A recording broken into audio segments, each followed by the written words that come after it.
2024 පියෝ paper එකේ 7 වෙනි ගාන පාර්ට් A එකේ ඒකේ තියෙන්නේ අවකලන යෙදීම් ගාන c අනු t විශාලයි බිඳුව සඳහා x ln x සමානයි ln t හා y සමානයි e ගේ t වෙනි බලය t වාරයක් ln t මගින් පරාමිතිකව දෙනු ලබන වක්‍රය ගනිමුළු dy බෙදීම dx t වාරයක් e ගේ t ධන ln t ධන 1 බව පෙන්වන්න c වක්‍රයේ t සමාන 1 අනුරූප ලක්ෂයේදී ඇති ස්පර්ශකය 1, a ලක්ෂය හරහා ගමන් කරයි නම් a සමානයි 1 ධන 2 e බව පෙන්වන්න මොනම එකක් කියන්නේ.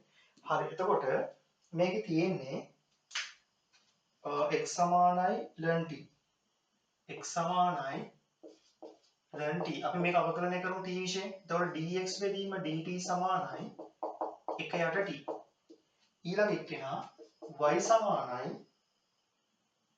e ගේ t වෙනි බලය ධන t වාරයක් ln t. t වාරයක් ln t. එතකොට මෙතන එනවා dy බෙදීම dt e ගේ t වෙනි බලය අවකලනය කරොත් e ගේ t ධන t වාරයක් ln t අවකලනය කරොත් 1 යට t ධන ln t වාරයක් t අවකලනය කරොත් 1යි. එතකොට මේ දෙන්න කපලා යනවා e ගේ t ධන 1 ධන ln t කියලා ලැබෙනවා. දැන් මෙතන මම දාම නීතිය දැම්මොත් dy යට dx සමානයි dy යට dt ගුණ කිරීම dt බෙදීම dx. dy බෙදීම dt කියන්නේ මෙහා e ගේ t ධන ln t ධන 1 dt බෙදීම dx මෙයාගේ පරස්පරය. ඒ කියන්නේ t. ඒතකොට උත්තරය ලැබෙනවා t වාරයක් e ගේ t ධන ln t ධන 1 කියලා. ඔන්න ඕක තමයි උත්තරය. මේක තමයි උත්තරය.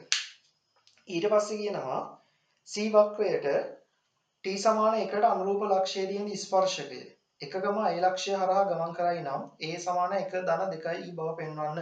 t සමාන 1 ලක්ෂයේදී. එහෙනම් අපි බලමු මෙයාගේ t සමාන 1 ලක්ෂයේදී අනුක්‍රමණය කීයද කියලා. t සමාන 1. එතකොට 1යි මෙතන නම e ගේ පළවෙනි බලය ln 1. ln 1 කියන්නේ බිඳුවයි. ln 1 ධන 1. ln 1 බිඳුවයිනේ. එතකොට උත්තරයක් එනවා ln 1 බිඳුවයි. එතකොට උත්තරයක් එනවා e ගේ පළවෙනි බලය e ධන 1යි. ඔන්න ඕක තමයි අනුක්‍රමණය. හරිද? අපිට කියනවා 1, a ලක්ෂය හරහා ගමන් කරනවලු ස්පර්ශකය. මෙතෙන්ට අදින ස්පර්ශකය 1, a ලක්ෂය. අපි බලමු t සමාන 1 දී අදාළ ලක්ෂයේ ඛණ්ඩාංග මොකක්ද කියලා.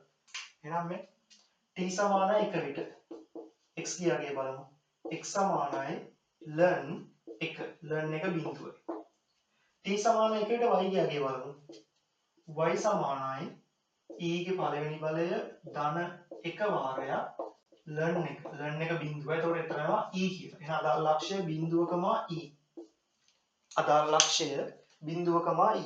අපිට කියන්නේ 1, a ලක්ෂය හරහාලු ගමන් කරන්න යන රේඛාව. එහෙනම් අපි අනුක්‍රමණය හොයලා බලමු. ඒ දෙන්න අතර 1, a ලක්ෂය 1, a ලක්ෂයයි මේ ලක්ෂය අතර අනුක්‍රමණය හොයලා බලමු. ඒ අනුක්‍රමණය වෙන්න ඕන මෙන්න මෙයාගේ අගේ. හරිද? ඇයි? මේ තියෙන්නේ අදාළ ලක්ෂයේ ඛණ්ඩාංග. එතෙන්ට ආදින ස්පර්ශකය යන්නේ මෙන්න මේ ලක්ෂය හරහාලු. එතකොට ස්පර්ශකයේ අනුක්‍රමණය තමයි මේ තියෙන්නේ. එතකොට මේ ලක්ෂ දෙක අතර අනුක්‍රමණය මේ අනුක්‍රමණය සමාන වෙන්න ඕන. එහෙනම් a ඍණ e බෙදීම a ඍණ e y ඛණ්ඩාංග දෙකේ අන්තරය බෙදීම x ඛණ්ඩාංග දෙකේ අන්තරය සමානයි e ධන 1ට. 1 ඍණ e බිඳුව කියන්නේ 1යිනේ. 1 මෙහෙ ගෙනිච්ච. එතකොට a ඍණ e සමානයි e ධන 1ට ඍණ e මෙහාට ගෙන. එතකොට a සමානයි 1 ධන 2e. 1 ධන 2e.